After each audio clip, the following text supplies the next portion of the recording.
1. jaanuaril enam ei väljasta pood teile pabertšekki, et kas saate hakkama?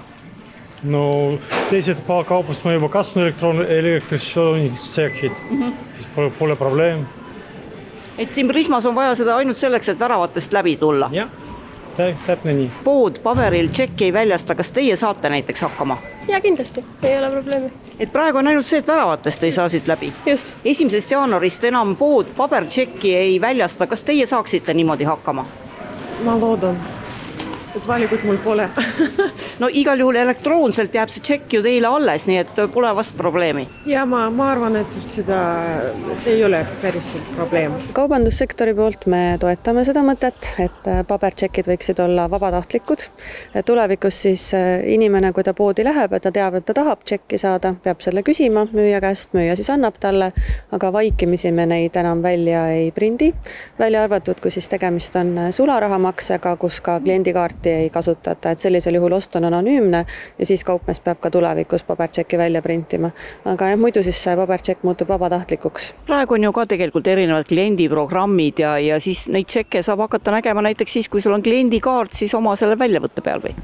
Ja paljudel on tehtud need äpid, mõnel on ka sellised veebilehe kaudu ligipääsetavad kliendikeskkonnad, seal siis saab vaadata oma ostuajalugu, aga kõigil kindlasti ei ole raha, et neid välja arendada, see on ikkagi päris suur investeering, et sellisel juhul ikkagi ilmselt jäädakse kas pabertšeki peale või siis võetakse näiteks inimese pangakonto väljavõte või selle võib ka aluseks võtta ostu tõendava dokumendina. Suuremate ja kallimate ostude korral juhul, kui kaupmehel ei ole juba ostutšekid elektroonsel kujul, tasuks ikkagi pabertšekki küsida. On ikkagi tarbijal selline pikaajaline ost, seal mööbel, elektroonika ja nii edasi, et tegelikult tasuks ikkagi seda pabertšekki küsida ka edaspidi. Aga põhiline võit siis on toidupoodidel, kus siis igapäevaselt kõige rohkem inimesed oste teevad ja seal enamasti need tšekid lendavad ju otse prügikasti juba täna. Loodetavasti siis seal väheneb oluliselt see ära visatava paberi hulk aastas. Lõppeb kohustusliku paberitšeki andmine üle 20 euroste ostude puhul.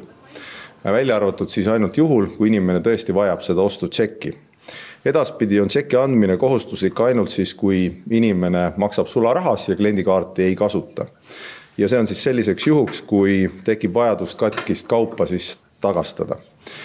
Sellise lahendusega kindlasti säästetakse loodust, näiteks Rimi poeketi näitel.